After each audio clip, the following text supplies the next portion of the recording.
Hello, everybody. It's me, Chester. Oh my lord. Oh my goodness, it's me, Chester. How you all doing? It's another day. It's another CMB Extra stream.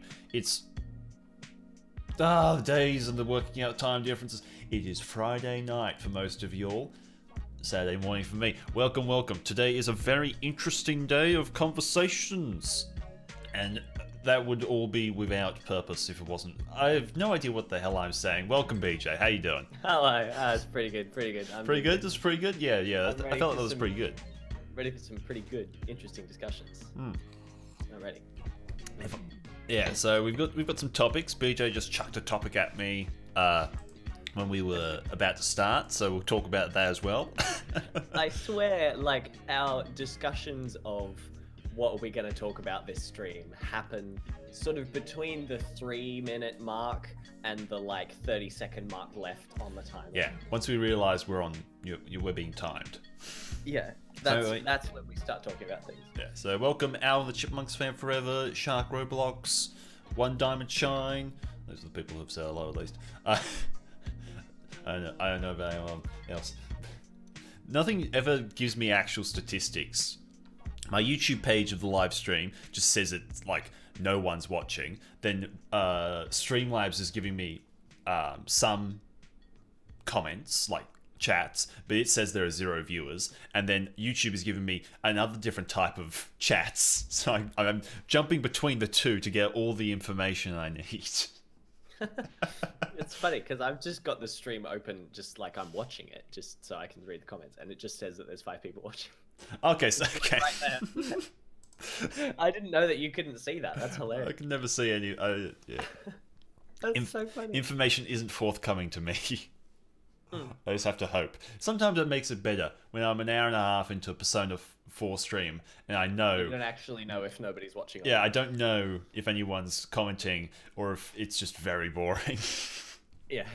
But yeah, so welcome. So I suppose first thing on the list... Firstly, I'll just discuss... I got this now. Yes. Yes. Nice. Yes. My sister bought it for me. I've been taking it to my place of education. And it's only it's only somewhat awkward when I'm sitting there with all the other 20, 30-year-olds and I'm there with my SpongeBob bottle. Once again, are you still bringing a book to read at lunchtime? I am. I'm nearly done with it. Yeah. I took that advice on board because I had like an extra long lunch break where a lot of other people in my course were busy doing stuff for projects and like things that they had to hand in, and I didn't have anything to do. So I had like an hour and 10-minute lunch break or something. And so 20 minutes I'd eaten my lunch sitting there with my but I brought my book. And so I just sat in the sun while everyone else was running around with like makeup and costumes and tap shoes and everything, just reading my book. It was so great. Diamond Shine wants my water bottle. I don't know where she got it from, but it's pretty cool. It's metal. I like it. I would have preferred if it was just the pants that go around the edge type of thing, and not the face, Cool. or if they were just like the holes, like the. I don't know, but yeah, that would have been. As I'm studying design, I have some design issues with it, but yeah. Okay, so that sounds like a typical BJ affair. Everyone else is running around and. Yeah. Freaking out, and BJ's there. Oh, I'm just gonna read some more June.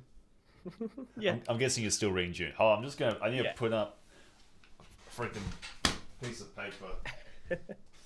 Oh, here we go. He's dropped me in the deep end again. Hi everyone. Hi, how you doing? Hi, how's it going? Welcome to the stream. Yes, I'm still reading June. In fact, I'm kind of like excited for the day that I can finally stream and say that I'm not reading June, which will be nice. Are you talking to me? No. No, okay, cool. You left me. I'm talking to everyone else. So you're reading June. Yeah. I was just saying I'm going to be very excited the day that I can finally come on stream and be like, yep, done. I've moved on. Hey, Pixelated Pumpkin. Welcome. How far through are you now? How far through June are you? I'm pretty close. I've got like a quarter left now. So. Wow. Yeah, I'm like a few chapters into the last sort of, because it's kind of split into three parts, so I'm well into the last part now. Cool. Who Needs Normal says, I took design class a couple of years ago and I was the same way. I criticized every design I saw. They tell us to do that in class. They're like, you should be paying attention to all the designs you see, all the logos, and you should be like, that's terrible. And I was like, I already do that. I'm already a cynical, horrible person. I will do this even more now. The game's in the thumbnail. Also, you played Creature from the Krusty Krab on DS, Pixelated Pumpkin. I've never played on DS. I've played it on Wii and PlayStation. None of the other ones. But, yeah. Alright, so you're getting through June. I have almost finished The Cockroach. It's getting very, very complex and political, and all these political strategic moves to pass a vote, and all these different factions and people doing like making up conspiracies and scandals to like ruin someone's career type of stuff. I'm just like, we're getting further and further away from the fact that the Prime Minister is a cockroach. Yeah. But yeah, and That's funny. I've taken a break from, we talked about last week, I'm taking a break from Jurassic Park because I had like 10 episodes of Dungeons and Daddies to get through. Oh, in fact, you know what? I don't even know when the last time I listened to that was. In fact, I'm going to open my Spotify and find out, because it's been a long time. People are probably very confused as to what that is. Should probably explain. C4MS played Creature from the Krusty Krab on PS2. I always originally played on Wii, but I was told that was the worst way to play it. So I bought it on PlayStation 2. But yeah, so Dungeons and Daddies, for any of you who don't know, Promise it's not as bad as it sounds. it's not as bad as it sounds. It is, and don't listen to it if you're not a little bit older than probably what most of my audience is. But it is such a good podcast. It's about 4 dads who are thrown into the Forgotten Realms, into this fantasy world, and then have to go on a quest to find their kidnapped sons. And it's just so funny. It's funny.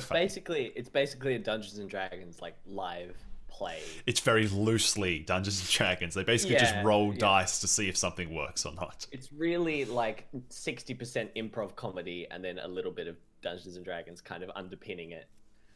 But yeah, pretty fun. I've got 3 episodes that I haven't listened to, which is like nearly 4 hours worth of content. But yeah, so I've been enjoying getting through that. I'm probably going to start from the beginning again and listen up to where I am now. But I think my favorite thing is just how long they are. Like, I know, like if I'm driving back to my house from Sydney, like on the weekend or whatever, I know, like I can listen to 1 episode and that'll be pretty much the whole drive home, which is nice. I don't have to like find a bunch of different podcasts to listen to on the way home. I just pick one. Yeah, unlike ours, we only go. And we're not available on all the best streaming locations like Dungeons and Daddies is. We're not professional like that. Anyway, so main topic of today, which BJ threw at me a few minutes before this started. We'll get Who Needs Normal on in a couple of minutes, but first we'll be just talking about BJ. I'm going to need you to take over this because I have no idea anything about any of this business. All right, so basically, let me just get my thing up. So essentially, for anyone who may have noticed, if you've if you've used Google or YouTube recently, you may have seen this big yellow exclamation mark in the bottom of the screen, and it says something along the lines of, open letter to Australians, you need to basically, we need your help to fight the government. Essentially. Fight the power. So basically what it's all about is YouTube and Google are essentially trying to campaign to get people's support to stop a new I don't know if it's a law, but it's a mandatory code of conduct, essentially. So it's this Australian Competition and Consumer Commission, so the ACCC, have been in the process of passing this new code called the News Media Bargaining Code, which essentially, it's a bit complicated and kind of not clear on what it does, but essentially what YouTube is saying is that we have to stop this, otherwise it's going to destroy the kind of neutrality that we have and the equal opportunity for people to promote their own content and view other content, because it will significantly advantage news media companies, like big media companies. So really, there's kind of three things to this, and there's three arguments that YouTube makes, which is that this news bargaining code, essentially it gives power to big media companies that they can have more information on how the YouTube algorithm actually works, and have advance warning of any changes that YouTube is making, so that they can be more likely to have their videos and stuff be popping up in people's feeds more often and use the algorithm to their advantage. And what YouTube is saying is that it's an unfair advantage because that information isn't available to the public. So that's one part, that they can, media companies will now, because of the bargaining code, are allowed to, or would be allowed to bargain to be paid more for their content. So instead of just the normal ad revenue, media companies would be able to bargain for their own deals and get paid more, which YouTube is saying is bad, because then that means that YouTube has less money to pay private creators. And finally, the media sites will have the right to be able to ask to have access to personal data of the people who are watching their content, and find out what YouTube is doing with that personal data, so that they can get that stuff in front. So it's a bit of a, I don't know, I kind of read into it, and it's an interesting thing. But yeah, I don't know, what do you, because I know you haven't really looked into it, but what have you kind of thought of it so far? Firstly, welcome Venomous. Welcome to the stream. So, firstly, they're asking us to campaign for this. Look how well that worked for Article 13. Everyone on the internet campaigned against that. Yeah, it still got passed. Yeah. So, like, this isn't going to... Campaign's going to do nothing. Also, a lot of this... So, like... hey, Alvin Chipmunks. A lot of this sounds just like... I really don't like YouTube. I don't like YouTube at all. But firstly, like,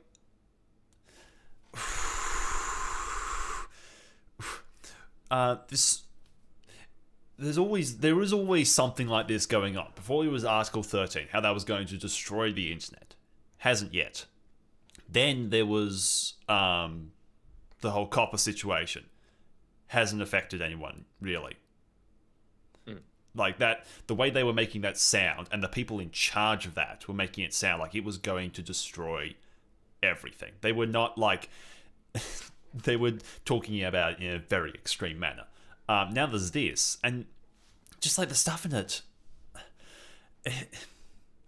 So your the search data stuff, isn't this all? So I know, like, it's a lot of this from the way you were describing it sounds more like it's giving these bigger companies the ability to request this stuff from YouTube.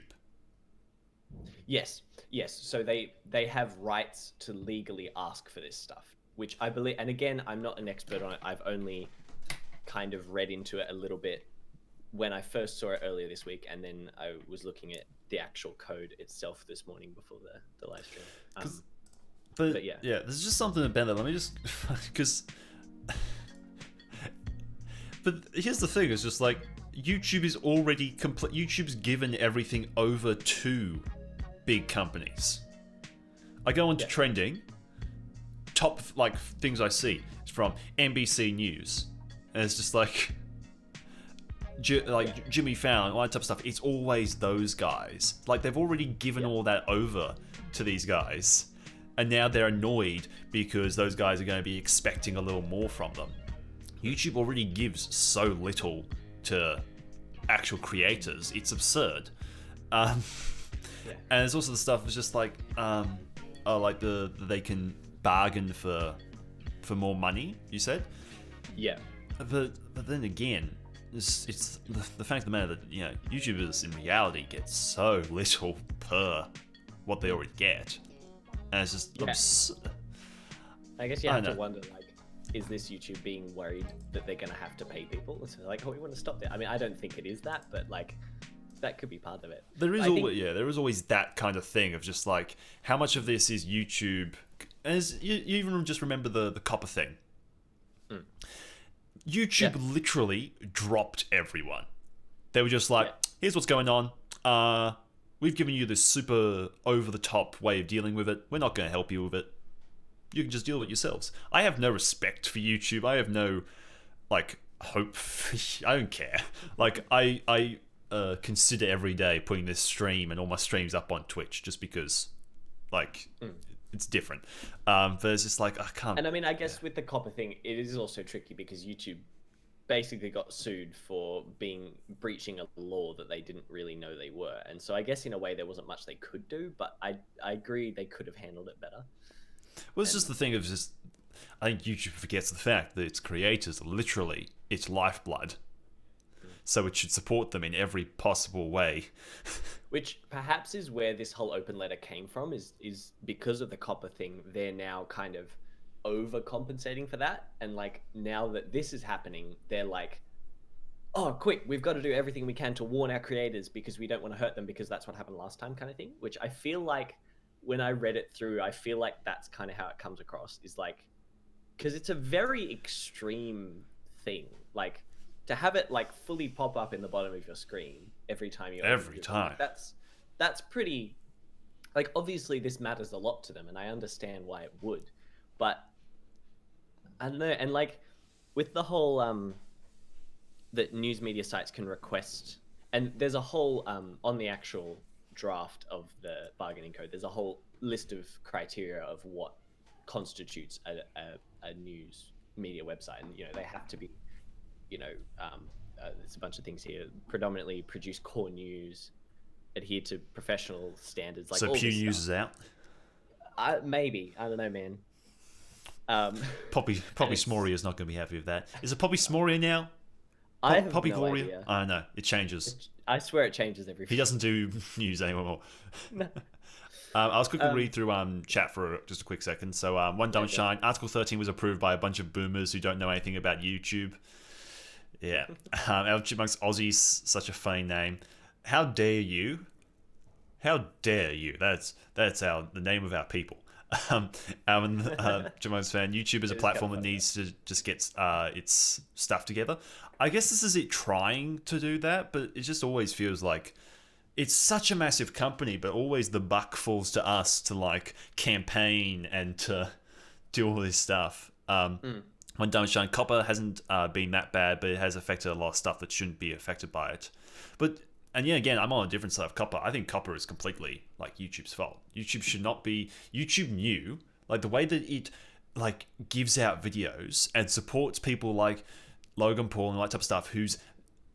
They are very well aware of the fact that Logan Paul and that type of their audiences are much younger than 13. Yet they're still gathering all this information on them. As like, of course, you should get in trouble for that. Andy Kishore, in reality, Copper just mainly affected YouTubers who make videos for kids and had comments disabled. One dumb and shine. The trending tab is just embarrassing. YouTube is most definitely broken and needs to just give us content creators a break. Yeah, I think it's complicated now that it's such a big company. I hope YouTube. There's so many people. Yeah. C4MS, I hope YouTube becomes more respectful to their creators. Yeah, and one dumb shine, Storyfire could be the next YouTube. I've never heard of that. It was created by, the guy who does those videos, Psycho Dad Destroys My Xbox type of thing. Oh, yeah. That guy, he made basically a different website. I think he made it at least, but I know he's involved with it. But where it's basically a place for short films and all that type of stuff. I looked into it for... me and BJ were working on a short film series called Hostile Takeover, and we were working on season 2 of that, and I looked into Storyfire to put it on there, and it's just so complicated to get stuff onto that. So I just couldn't be bothered. But maybe in a few years. But yeah, were you saying something, BJ? The only other thing I was going to say about this is, and this is an Australia only thing too, so like. Irrelevant. It's not. Yeah, it's irrelevant. But one of the things that YouTube is saying is really bad is that because media sites would be able to request more information about how the algorithm works and get like advanced notifications on when changes are happening, so that they can best tailor their content to be, in featured, right? Like the first thought that I had, and in a couple of other like videos that I looked up about it, is they're like, well, if YouTube is worried that that's going to be an unfair advantage for those people, which in a way I'm like, well, I mean, if people want news, they want news. Like, Yeah. if you're promoting good big companies that are not like these little sort of maybe more politically sort of charged companies that are kind of making news out to be not what it is. Like, if it's genuinely going to be promoting, Isn't that all of them? big news companies? Oh yeah, every news company has some sort of bias, but like things like ABC, right? That's like big companies, right? Like, I don't really necessarily have a problem with that, because news is important, but also, like, why can't you just give that information to the creators too? Yeah, it's a lot of that type of stuff. Like, you always hear that, like we mentioned before, but PewDiePie having calls with YouTube and them talking to him about analytics and all that type of stuff. And you're like, well, it's important for PewDiePie to have insider information. It feels quite disrespectful to the rest of us who are just here trying to make stuff that we don't have that same information. Yeah, it's like YouTube's like, oh, we don't want to give an unfair advantage to these people, but we won't give you the information. Yeah, so that's... We just want to not give it to them too. Like, and I get, that's their system, and obviously there's probably lots of secrecy around that, because it's, of course, but still. Yeah. All right, so we might end that there, and we'll take a quick 5-minute break, and then we'll bring on Who Needs Normal and get into some of the cooler topics. Yay! That aren't so much about Australia. That's good. All right, we'll see you guys in 5 minutes. Mwah.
All right, I've transitioned back. They're still talking in my ear, but you can't hear them.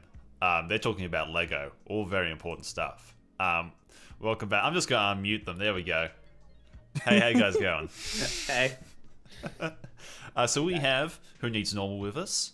Hi. Welcome. So we thought we would drag you along to today to get us to stop talking about Australian politics. I was listening to that conversation. I was like, I have no idea what we're talking about. Just YouTube being YouTube. So we're going to talk about something that is quite, I think, somewhat interesting to the people watching, but that's creating documentaries for YouTube. Because I feel like that's you might disagree, but I feel like that's an apt example of the stuff that you make. That's the best way I can describe it. That's not necessarily what I set out to do, but that's what it came out to kind of be, I guess. Yeah, so for people who don't know, Who Needs Normal does... Let me just find your channel. Man, I'm so prepared! Let me just go to my... It wouldn't be a C&B Corp stream if you had all of this stuff. Right? Better be subscribed or else. Yeah, guys, subscribe. No, I'm talking about you. I'm not saying you're pulling it up. Already done? No. Oh, I wouldn't say that to the audience. That sounds way too much like a threat. I got a notification. Get the email come through. Chesterlin has just subscribed. No, it's fine. I'll threaten them. Subscribe, all right? Subscribe to him. Make sure you subscribe to me. Follow me on Twitter. Follow me on LinkedIn.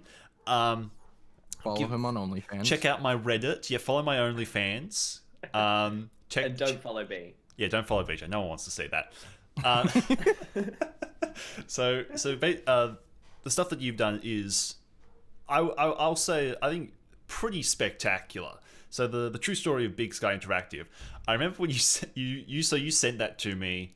That was the first time I ever found you. I found like it appeared in my recommended because I was doing so much research on Revenge of the Flying Dutchman that it's like, hey, a new Revenge of the Flying Dutchman video. You want to watch this? So I watched it, and I was like, I thought it was a really good video, but some of the information you had in there, I just knew from making that video wasn't true. So I thought, hey, I'll send him my video and just see what he says. And oh my gosh, he's in here for 5 minutes and he's setting off alarms. Yeah. But yeah, I sent that to you on Twitter, and I don't remember what you said. I'm sure I was very polite, and wasn't rude at all. How dare you? How dare you? I looked at Wikipedia for this review, and I know I'm right. But yeah, so Lamb Hoot's word is law. Lamb Hoot swore. So I done a review. You commented on that, and you sent me this. And I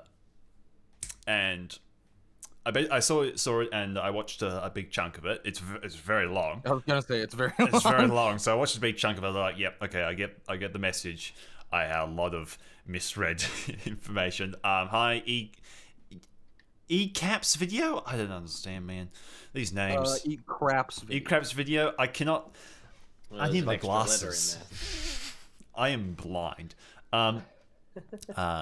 So I love that. Like, this is literally what you got those glasses for. And have you worn them on stream at all yet? They reflect light, BJ. I have massive lights all around me. But so yeah, I saw your video, and I basically forgot about all that because I tried to forget about that video because not very many people liked it. I thought it was a really quality video. Even though I thought everyone that seems to think I'm like spend the entire time like making fun of the game. I thought I was being I thought I was like, okay guys, everyone's always so mean to this game because Lamb Hoot set this. Like you were. I was gonna say, like, you were at least willing to give it the benefit of the doubt. Yeah, and like the only thing I really got angry at about was the fact that the PlayStation 2 version is, I think the PlayStation 2 version is so broken. Yeah, that's the one that's broken. But yeah, so it doesn't really matter. But then we got into the rehydrated release stuff, which we talked about last week, and Yes. I was on like a call with Riders, and he was talking about how he had spoken to you about the Creature from the Krusty Krab video that you're working on. I had got the info from that video and then thought, maybe I could get, like, I couldn't think of his name at the time because I still didn't know people as well. Yeah. But I had been like casually following the Battle for Bikini Bottom YouTubers just to get information about what was going on with it and everything. And I decided to reach out to him. I thought he'd be able to narrate this info that I got, and it would be a good collab to do. And that was before I knew this rehydrated relief stuff was going on. Like, all these YouTubers started posting these teasers about whatever it was, and I had no idea what exactly it was. And then the day it released, I had messaged writers about... I hear a dog barking. Yeah, I didn't know what was going on downstairs.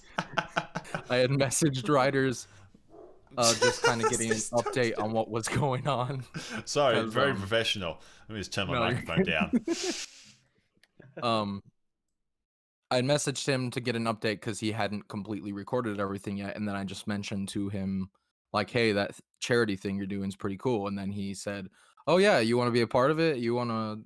Like, we weren't sure how that was going to work, but we ended up deciding the best way would be to include this video I had already been working on in the relief as a reward, because it, for one, was a huge video, and for two, I was already working on it, so it just worked out that way. Yeah, okay.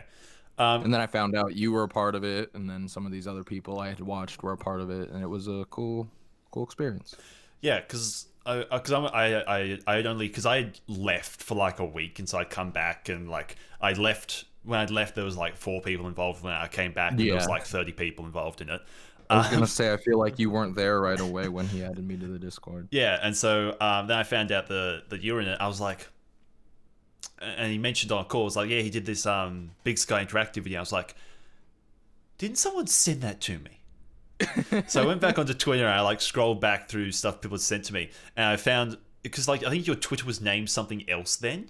It probably was, because I had started working for a website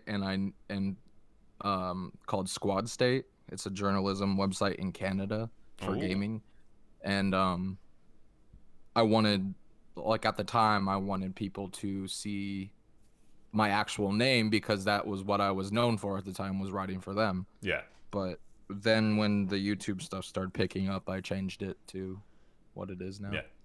So I saw it there, and then I found your stuff, and then I reached out to you because I think, like, honestly, probably the best videos in the SpongeBob community. These ones, I think they're amazing. I don't know about that.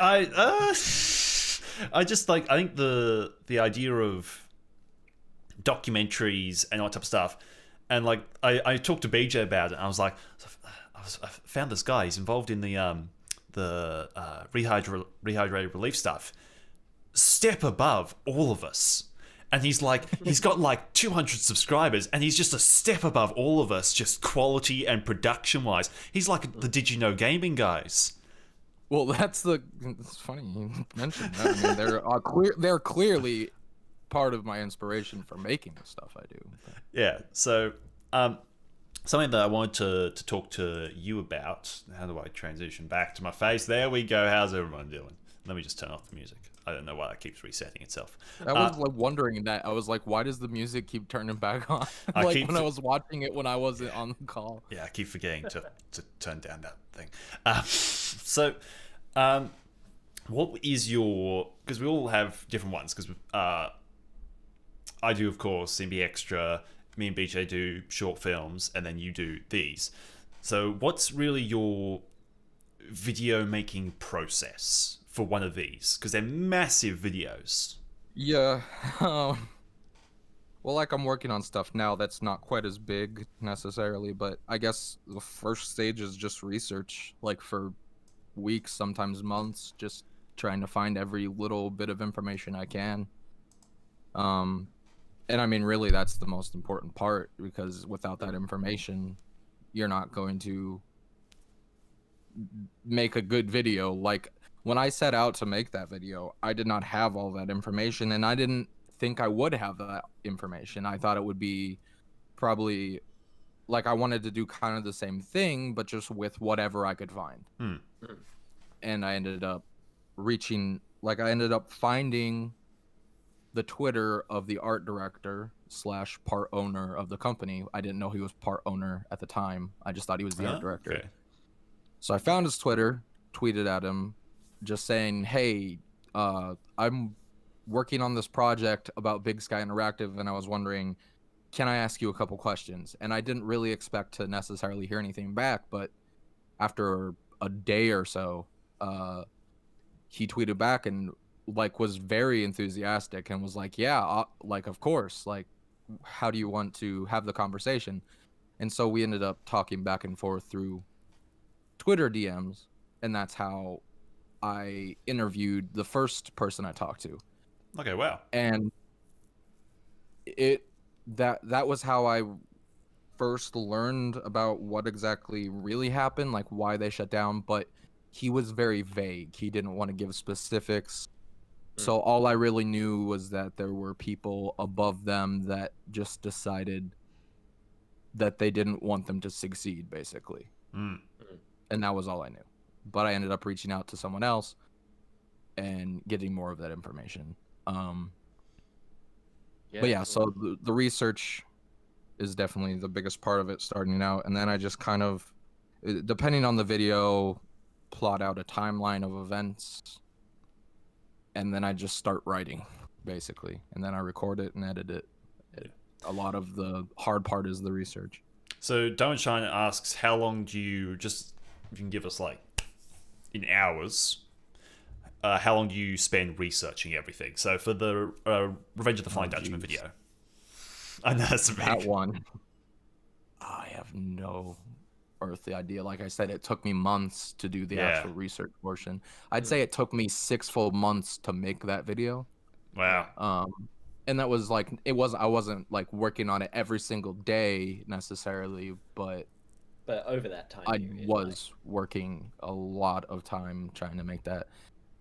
And then like with the Creature from the Krusty Krab video more recently, the research wasn't necessarily as long, but trying to figure out the best way to frame. Well, I take that back. Actually, the research was long because I basically had to read a book to learn some of that background information. Right. But like a book that the Oliver twins, the creators of Blitz Games, had written about their early days in game development. Oh wow. And that was not easy, obviously, getting all that information. But the hardest part was figuring out how to frame that information in an entertaining way. That was such a hard thing to do with that video because I knew people were expecting a lot of information about Creature from the Krusty Krab. But there isn't really a ton of information out there about the development on Creature from the Krusty Krab because the developers don't really remember. Like, it was that long ago, and for them it was just another project. It wasn't really something that they hold dear to their hearts like they do their early days of making games.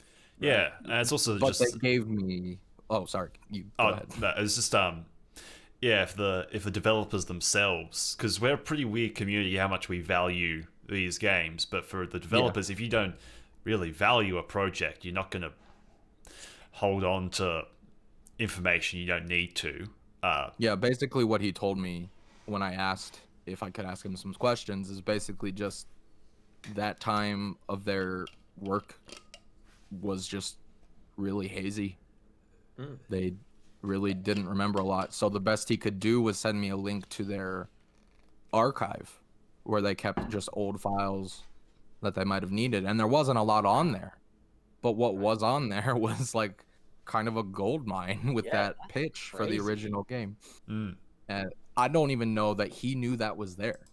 Like, because we didn't talk about it again. He just gave me the link and we exchanged pleasantries or however you want to say it. And that was that. I don't think he ever really looked at what was in there. I think he just saw the link and was like, I'll send him this.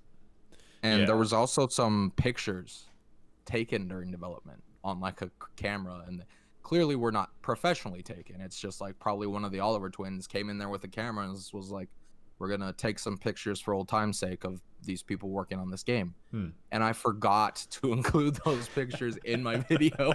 I forgot I had them, but I might use them again in some future project, who knows. Yeah, well, I mean, because it splits games, right? Yes. Yeah. Well, So, I guess if you ever talk about, if you would ever actually want to talk about Layers SquarePants, yeah, eventually I probably will, but it'll be more of just like the review portion of my bigger videos, just kind of talking about the game in general, because there's not really any background information. There's no more background information to give. Like I already told that story, so it would just be a review. Hollow Knight, no, this is not a pre-recorded thing. I am really here, right in front of you. It's really us. It is me, Chester. Look, I can swap to another video where you can see me playing a video game. My face is in two places at once. Wow. Look at this professionalism. Let me stop. So, Man, my beard was better back then. back in the good old days. Why did I shave it? Shaved it. You sent me a picture of you like after you shaved it. And there's just so much regret in my face. I was so disappointed. I was like, why? I know. You didn't consult me. Not that I have any say in it, but like, I don't know why I did it, man. It's coming back. Give me another week or two. So with the research side, because obviously that's a huge undertaking to like get that much reliable information and have to dig through everything that you had to find all that. Is that something that you'd done before? Like, was that a skill you already had, or was that something you had to not learn? at all. That was something I had to learn. Like I'd done it in school, but not well in school. Right. So it's not like that was your thing already. Writing wasn't even my thing. Like, Yeah. I was not a writer, but I wanted to make YouTube videos.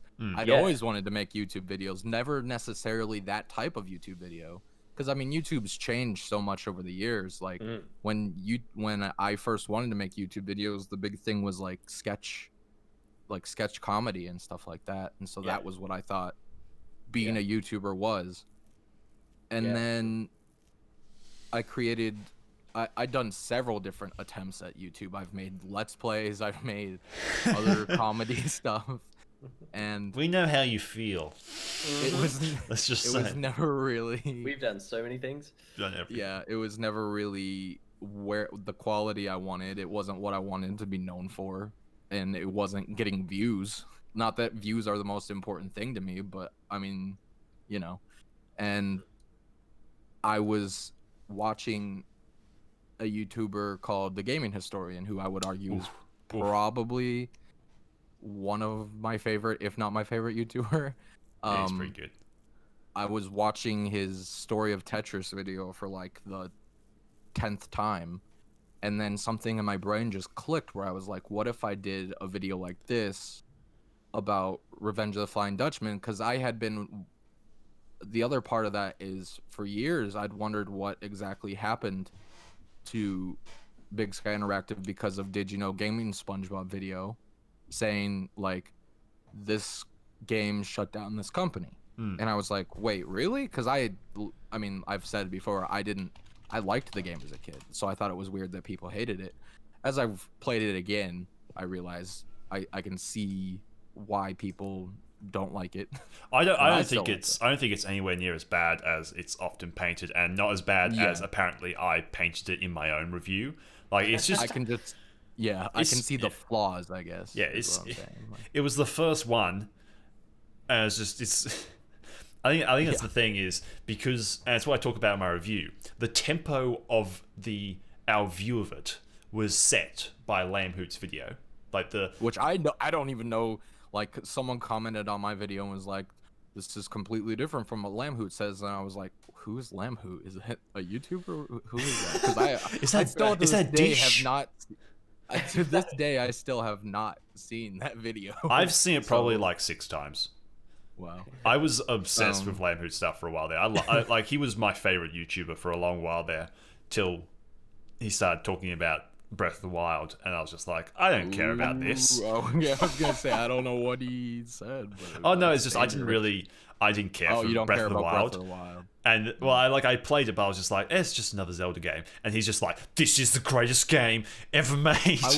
I wouldn't say it's the greatest game ever made, but I would also say it's not really just another Zelda game. I'm sorry, completely. No, I'm not saying it's like that. You're saying it's bad. I'm just saying like the formula is completely different, really. It is, yeah. But I think that's something I talked about in the We're getting off topic. Yeah, I know. I'm not a big fan of just open world games as it is. So yeah, I don't necessarily disagree. Breath of the Wild is the only one I've really finished. So Yeah. but yeah, so but I think that's just the forget thing is like Lame Hoot's videos because it's 6 years ago, and it's 79. It's nearly 80,000 views. Type of thing. Like, let me just say, I have videos that are getting close to that, but Yeah. but there's a fact. This was a massive video, and like the comments, there's just,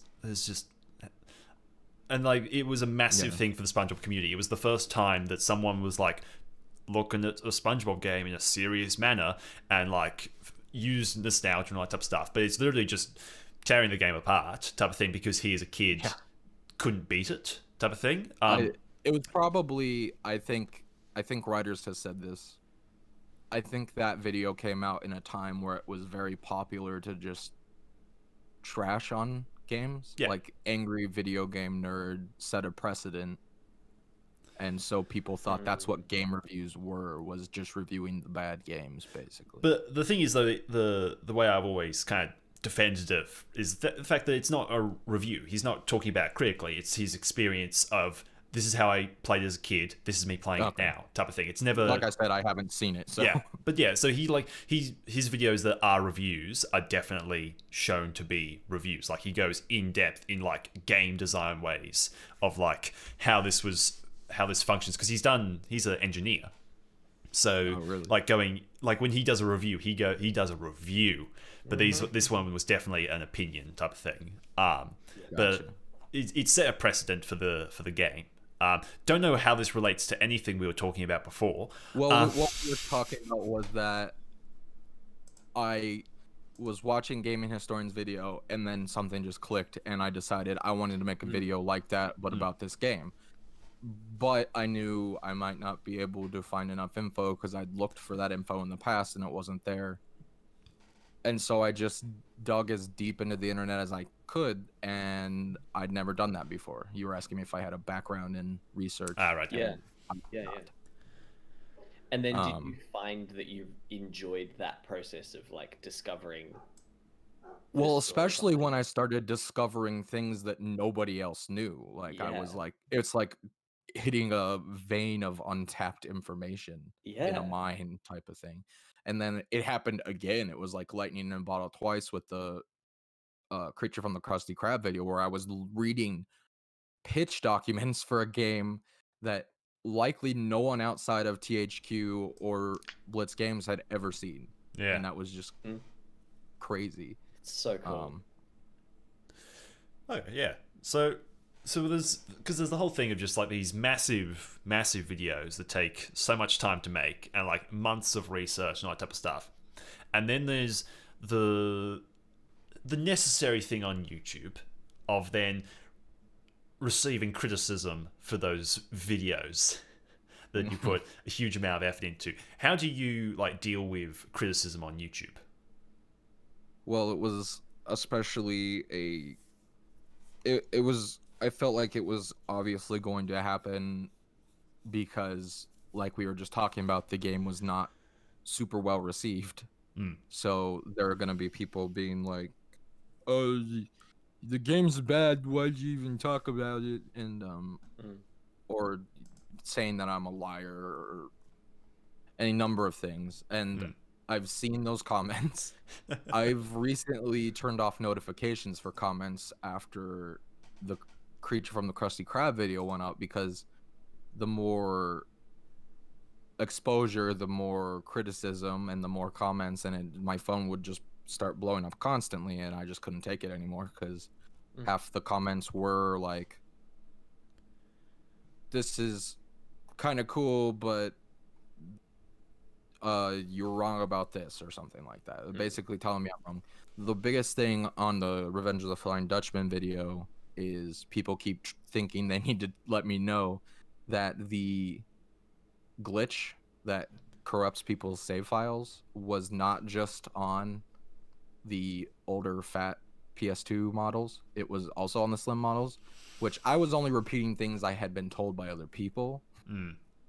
But it makes me look like an idiot because it's false information, but I'm not just going to take the video down and re-upload it. Yeah. So, I mean, there's nothing Yeah. I can do about that. So people are going to continue to tell me that. Especially as YouTube got rid of annotations, so you can't put up a little thing saying, yes, I know this. Yeah, I guess that's where pinned comments and stuff are handy, but like that only works. If yeah, people I've do used it actually I've used pins for a number of things before, but Yeah. It's and not always effective. I mean, I don't really necessarily know how exactly I haven't learned completely how to deal with it yet, I guess, because I'm still very new to this whole space of getting attention on YouTube, whereas I made YouTube videos for years since I was a child, but none of them ever got attention, so it's a new type of thing to figure out. Yeah. For the most part, I try to be like, if the criticism is genuine, if it's like got a good, if they're saying something that's right or good and it's not in a mean way, I'll usually be like, yeah, man, you're right. Like with the whole the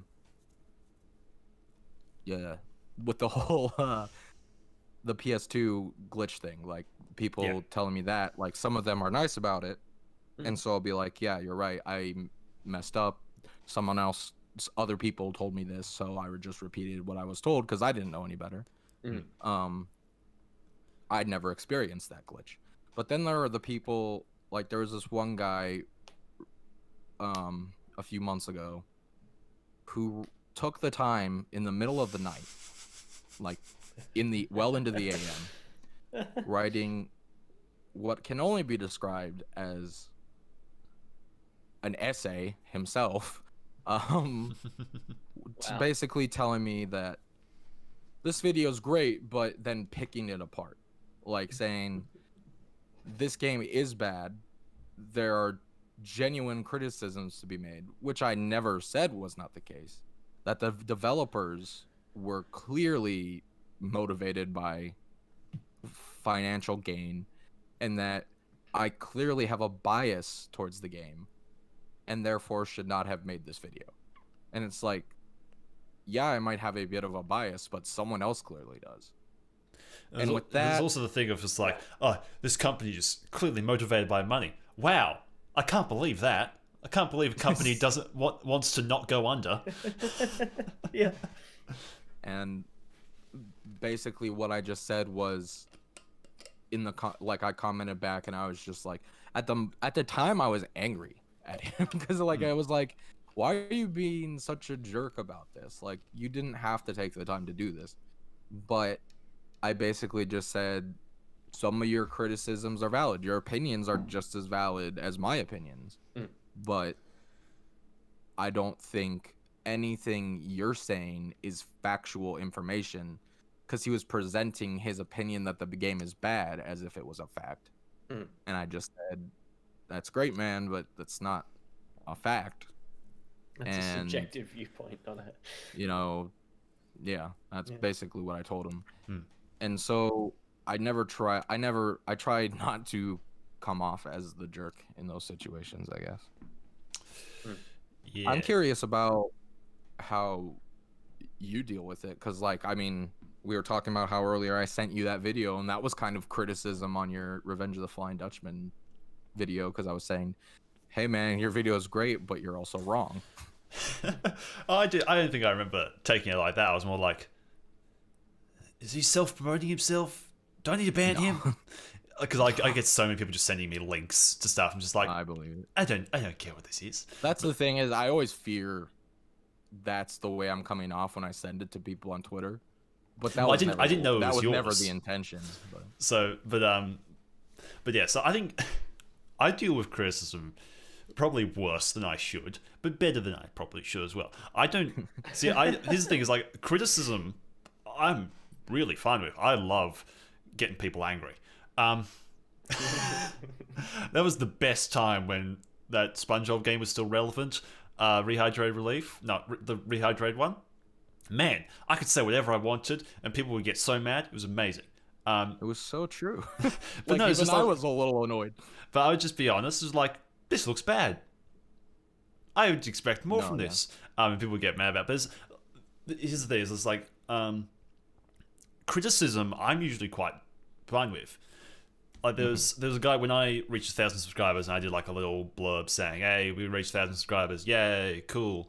I got like an essay back from this guy. There was a real deep dive into how I'm an idiot and how 1,000 subscribers is not an achievement and all this type of stuff. And I was like, sounds familiar. and all this type of stuff, and how I shouldn't be proud of the stuff I'm doing because all it is news stuff, and that's the laziest form of YouTube stuff. I'm like, this is all cloaked in a lot of hate and a lot of not necessary choices of expressing yourself. But the idea in it is completely true. Like, Yeah. I'm not proud, because I was dealing with that at the time. I was like, I'm not proud about uploading news videos. Anyone can do this. Everyone Well, I is doing remember- this. I It's just like, remember right before the Rehydrator release started, you made a video, like when some new screenshots or something came out, or a trailer or something like that. You made a video where you went over it, but then at the end you were like, I don't want to do this anymore, guys. Like, this type of thing, like going over every little new piece of information. And I thought, I mean, I understand that. well, because at that stage, it was just like every week we were getting this screenshot. I'm just like, and I'd upload it, and like I'd already have like an inbox full of, oh, this person's uploaded a video on this person's uploaded a video on this. I'm like, Yeah. it felt very self-centered to be uploading this video, being like, my opinion on this one image is important enough to expect you to watch it. It's like, no, Yeah, it isn't. well, at the same time, I think there are certain people who want to hear your opinion. Like there are people on YouTube where, like, they'll talk about things where I genuinely want to hear their opinion. Yeah. Like Arlo. I don't know if you've ever watched him. He talks about Nintendo stuff. He's also a puppet, and like, I just always get excited when he posts a new video because I appreciate his opinion, whereas other people, not as much. But it's just one of those things. Yeah, but I think it's just the criticism on YouTube for me is always, I'm nearly always okay with it. Yeah. The only comments that make me mad and that ruin YouTube a lot for me, because I will get 20, 30 comments saying, man, this video is great, really like this. Then I get one. And criticism doesn't bother me. Like, I think it's good. I learn from it. Even if it's really hateful and awful, I learn from it. I hate idiots. Yeah. Idiots. I uploaded a video. I've deleted it now because I got so tired of it. Now I want to see it. Oh, I don't know what was the video. It was on Persona 5 running on Nintendo Was that a Switch. recent one? No, it was like a year ago. Okay, a year or because two I was ago. gonna I say, I know remember you've been that doing some Persona stuff recently. Yeah, so this was a while ago. So this is one of the first videos I did on this channel. It's Persona 5 on Switch, because there's a lot of people asking for it. I did a video on it. And in the video, I said the one thing. I said, I was like, while it is possible for Persona 5 to come to Switch, the question is, does Nintendo really want that? Because Nintendo has a history of being a very family-friendly and family-oriented business. They're changing that now, as you know, moving into different stuff, Breath of the Wild being all that type of stuff, having more third-party stuff, but they are still kind of considered a more family-oriented business in comparison to PlayStation and Xbox. So do they want something with the very intense themes of Persona, which is a big name, on their console? And I thought that was a perfectly valid point. They put Catherine full body on it recently. That's every comment I got. No, really? No, not Catherine. No, not Catherine. Bayonetta and Doom. Bayonetta. Every comment. I'm just like, and it was every single comment. I was getting them to the day I deleted it, like 2 months ago.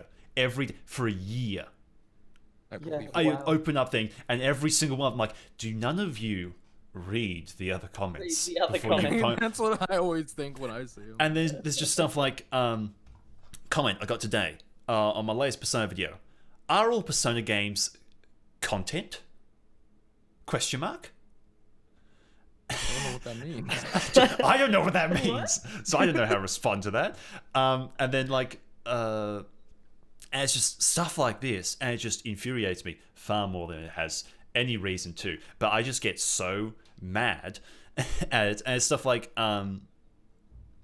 comments and on like reviews asking stuff that I talk about in the video, or stating facts that I bring up in the video. Yeah. So it's like, oh, this game released in 2006. I'm like, Well, it's like clearly they're not watching the whole video. Yeah, I'm just like, half the time. I say that. I say that. Like comment, hey bud, maybe watch the video. Yeah, and it's like, look, my final video on the Rehydrated game, my final Let's Play, someone comments, I pre-order the game. Great, thanks for letting me know, buddy. Like some people, I think they just genuinely want to share that information, and they don't see 'cause they're why it would excited be. about it. Yeah, what he said. Yeah, just I hate it. No, I get it. I get it. Yeah, but yeah, so it's that type of stuff. So criticism I deal with fine. We very rarely, on the videos I care about, we very rarely get criticism. I was blown away. Say, on the flip side of criticism, I don't necessarily know how to deal with compliments. Like, I'm very bad at taking praise.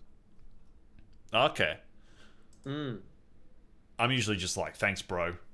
Yeah, that's basically how I feel. I just feel like awkward, so I'm just like, thanks, man. I don't know. Glad you enjoyed the video. No, I get that. Yeah. Yeah, it's because it's kind of, because on the one hand you're really grateful, Yeah. but then on the other hand it's kind of awkward because you're like, oh, I don't want you making too big of a deal of it. Like, yeah, it's just a video. But yeah, no, I get that. Yeah, it's a bit of a thing. That was like one of the videos I did on Persona 5 Royal, which was this massive video. It was an hour and something minutes long. Took me so long to do, but I was so proud of it. I'm still so proud of it because I think it's the best video I've ever made. But I got this comment from this guy, which is this big spiel about how this is the review for this game and how everyone else is just doing like superficial stuff or like podcasts where there's barely any editing, and it just goes on and on about all the different YouTubers who've done like a video on this, and it's like, this isn't good, but yours does this, which is better. And I'm just like, thanks, bro. I get a lot of really long. I've gotten essays about how good the video is too, and it's like I don't even know what to say to that. But I'm grateful. Yeah, but I don't know how to respond. It's kind of hard, isn't it? Because you want to match that level of how much they've put into their thing with your reply. But there's no way I can. But then it's like, but you've already made the video, so like you can thank someone for recognizing all that. But then it's like, are you gonna do that for every comment? You know, that's not practical either. Yeah, I've stopped. Like, I'll like comments that I see, but I don't really respond to them as much anymore unless there's like a question in there or something. Yeah, it's funny, you know. There's a podcast that I listen to about music actually, which is really interesting because I don't know much about music, which is why I like listening to it. It's called Strong Songs, and he does like he's got like a listener email, and I had a question for him. I wrote in, just said, I'm really enjoying the show and I had a question, and I didn't expect anything, but he like fully replied with a big long email, like replying to, not super long, but like it wasn't just a hey thanks, it was like he'd actually thought about it and there was like a discussion there. And I was like, one, that's amazing to hear back from someone who you know, like something you're enjoying, but like how do you have time for that? Like like I was like, man, I did not expect you to take the time to do that, you know? Like, wow. So yeah, it's kind of crazy. Hmm. Hmm. Because on the one hand, that interaction is really great, and I think you learn from it regardless of what side you're on, like whether you're the creator getting feedback and having that discussion, or whether you're someone who's enjoying the content and there's a discussion. I think there's always something valuable about that. But at the same time, like the more people you have that with, for you, in the creator situation, like that's 5 different conversations that you're having, which takes up time. And like, yeah. Hmm. And I was like, I found it hard to find the time to write the email to him. And then he's probably responding to like 20 of these a day. Like, man, that's crazy. Yeah. Yeah. So, last thing I think we'll get into, which is future projects. So, what is there? I know we've discussed it a little bit, but what are you working on at the moment? Well, I haven't really officially said, like, I haven't announced this or anything because there's a chance it won't end up working out the way I want it to. Sure. But I'm trying to do something. It's a little bit different from what I've done with the SpongeBob documentary stuff. It's a little bit more like my other 2 videos on there, Mhm. where they're just more reviews or just talking about things I want to talk about, basically. Which is really what I said. Like when I made the channel, that's what I wanted to do, was just kind of talk about things that I liked. I didn't necessarily want to just talk about, Mm. but that's how it ended up working out in the Yeah. beginning, at least. And now there's a certain expectation where I feel like I have to talk about SpongeBob because that's what people subscribe for. But at least for now, I'm no, you're good, man. Yeah, no, you're good. Uh, for the I'm taking a break from the SpongeBob stuff for the next few videos. I'm trying to do a last year I did a Halloween video on Hitman contracts and a weird glitch that happened to me with that. I don't know if you saw that video because it doesn't have a lot of views. But it I want to do another Halloween thing this year, but I'm kind of trying to make it a marathon where it's like 1 video per week because that's not the norm for me, and I feel like I want to Mm. kind of take the time these next couple months to make that like 4 videos and Right. just make it an event. The 4 topics I'm planning on talking about, I guess I'll just say a couple of them to kind of keep some of the mystery alive, but I want to do a review on Undead Nightmare, Red Dead Redemption Undead Nightmare, Okay. because it was a thing that I played as a kid that I never really thought about it, but it was like some of the best DLC ever made, and Mm. it's a creepy zombie thing, so I figured it would fit in well and be the time to talk about it. And then Yeah. the other one I want to talk about is this multiplayer game that came out this generation. Excuse me, based on Friday the 13th, which I'd never seen the movies before playing this game. The game came out as a free game with PlayStation Plus right when I got my PS4 for the first time. So I Okay. tried it out and I ended up falling in love with the formula because it's not your typical multiplayer game. It's not like your every generic shooter ever. It's like you're running around in the woods, either hiding from the killer and trying to escape, or being the killer and trying to hunt everyone down. Oh, that's cool. And there's another game that does that called Dead by Daylight, and it's great for what it is, but I think it's not as fun personally. It's way more esports-esque. I've seen Like, some it people really play goes for Dead by Daylight.